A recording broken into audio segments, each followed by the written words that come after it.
Baik, selamat pagi anak didik kami semuanya. Kita berjumpa lagi pada pagi hari ini dalam pembelajaran matematika. Materinya tentang refleksi atau pencerminan. Baik, di sini kita akan coba mempelajari tentang refleksi atau pencerminan.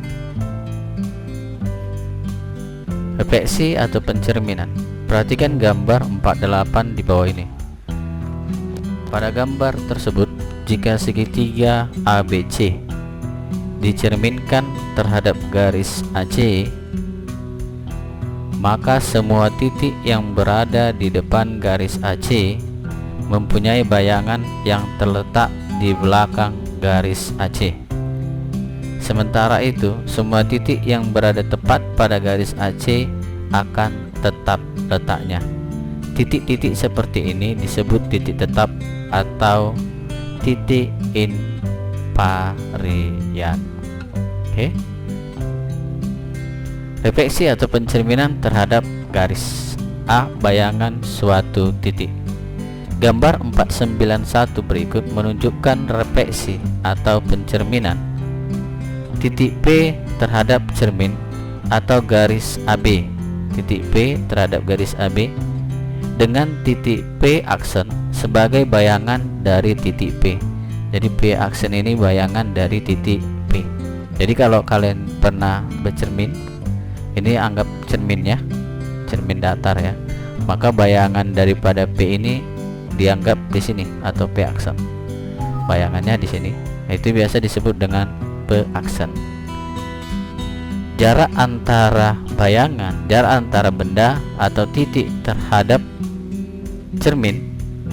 Saya ulangi, jarak antara titik terhadap cermin itu sama dengan jarak antara cermin terhadap bayangan titiknya, titik bayangannya. Misalnya ini titiknya, maka jaraknya kalau kita lihat jarak antara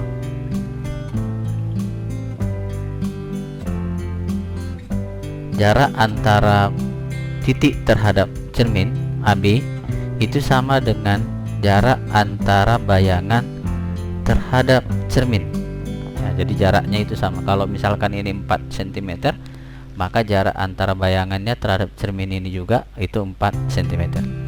Pada gambar 492 menunjukkan bentuk situasi abstrak dari situasi semi konkret pada gambar 491. Berdasarkan gambar tersebut dapat diperoleh sifat-sifat yang terdapat pada refleksi atau pencerminan sebagai berikut.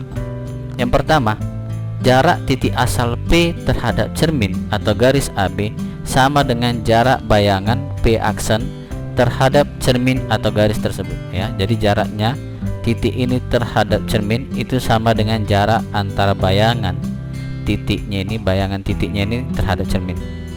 Yang kedua, garis yang menghubungkan titik asal dan bayangannya yaitu P aksen tegak lurus terhadap cermin AB. Jadi ini tegak lurus ya, bayangannya ini, bayangannya titiknya ini terhadap cermin itu tegak lurus terhadap cermin AB.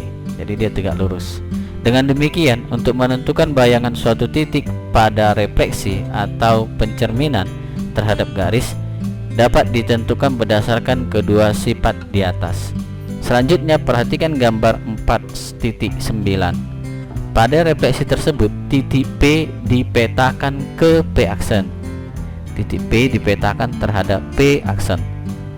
Sebaliknya, titik P aksen dipetakan terhadap P. Ditulis P aksen dipetakan terhadap P atau menuju P. P aksen dipetakan atau menuju P.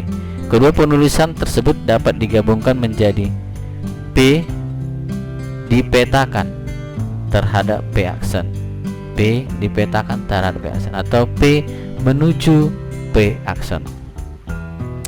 Contoh, perhatikan gambar di bawah ini atau di samping. Pada gambar tersebut titik A terletak di luar garis PQ. Jadi ada titik A itu terletak di luar garis PQ. Ini garis PQ.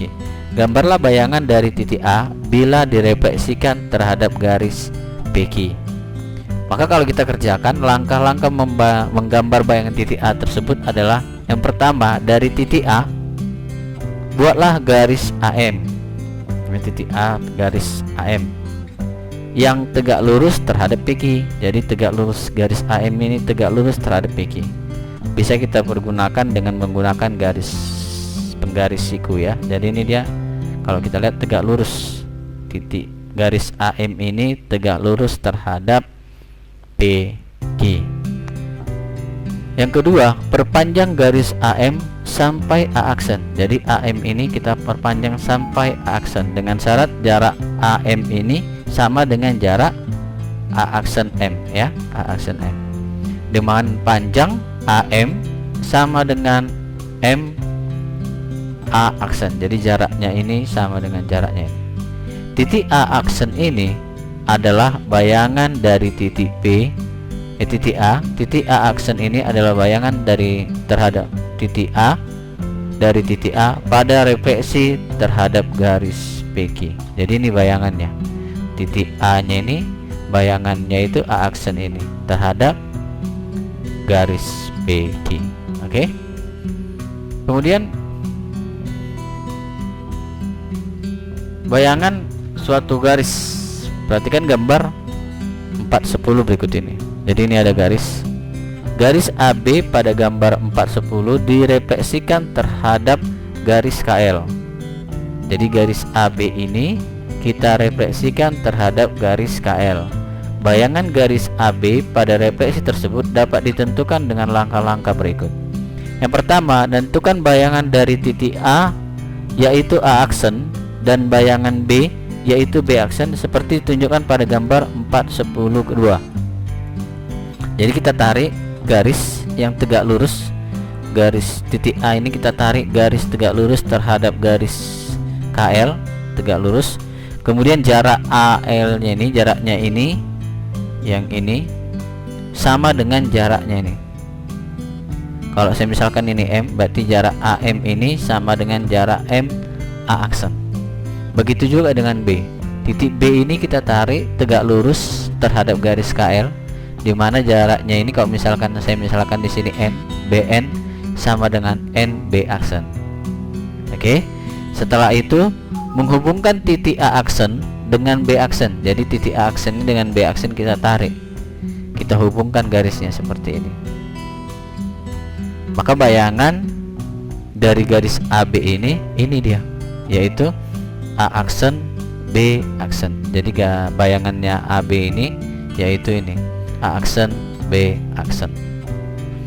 Oke. Garis A aksen B aksen pada gambar 10 ini 4.10 merupakan bayangan dari garis AB pada refleksi terhadap garis KL. Dengan demikian setiap titik pada garis AB dipetakan ke titik-titik pada garis A aksen B aksen dan sebaliknya. Pada refleksi dari garis AB terhadap garis KL terdapat hubungan-hubungan berikut. A, titik A menuju A aksen, titik A menuju aksen, dan titik B menuju B aksen. Maka AB, garis AB menuju garis A aksen B aksen. Dengan panjangnya ini AB itu sama dengan panjangnya A aksen B aksen atau bayangannya. Jadi panjang AB itu sama dengan panjang A aksen B aksen. A aksen tegak lurus garis KL. A aksen ini tegak lurus dengan garis KL. Begitu juga dengan B aksen itu tegak lurus dengan garis KL. Maka A aksen sejajar dengan B aksen.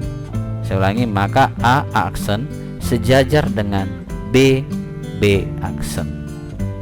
Dengan demikian dapat disimpulkan sebagai berikut. Jika sembarang garis AB direfleksikan atau dicermin menunjukkan terhadap sebuah garis menghasilkan bayangan A aksen B aksen, maka panjang AB sama dengan panjang A aksen B aksen dan A aksen sejajar dengan B aksen. Oke. Kemudian C, bayangan suatu bangun. Untuk menentukan bayangan suatu bangun serta hubungan antara bangun tersebut dengan bayangannya, lakukanlah kegiatan berikut. Kegiatan siswa yang pertama, menentukan bayangan suatu bangun.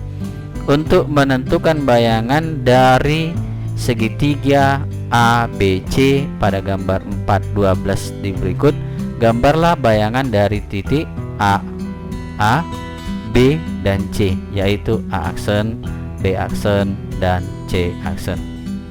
Hubungan titik A aksen, B aksen, dan C aksen sehingga terbentuk segitiga A aksen, B aksen, dan C aksen. Berdasarkan gambar 4.12 yang telah kalian lengkapi isian berikut. A menuju A aksen, ya. B menuju B aksen. C menuju C aksen.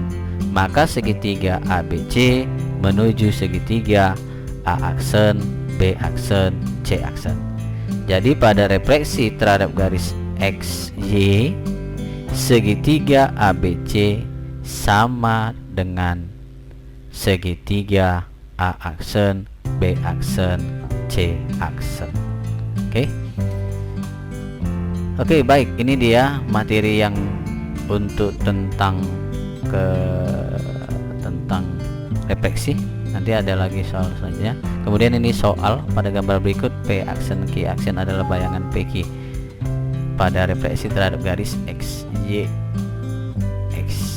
Nah, ini garisnya. Pertanyaannya, tuliskan panjang, berapa panjang P aksen, kemudian berapa panjang P aksen Q aksen, dan QY. B, berapa besar sudut QYX dan berapa besar sudut QYX, kemudian sudut Q aksen P aksen, dan sudut Q P aksen. Oke, ini kalian kerjakan. Jadi soal ini kalian kerjakan setelah materinya kalian pelajari.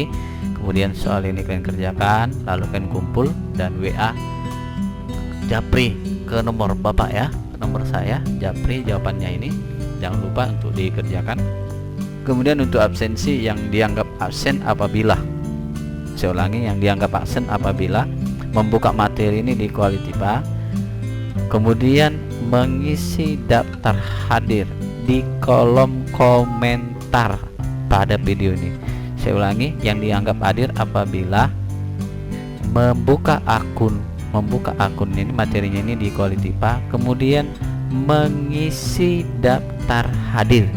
Saya ulangi, mengisi daftar hadir di kolom komentar video pembelajaran ini atau di YouTube ini. Nah, kan YouTube-nya ada di bawahnya kolom komentar.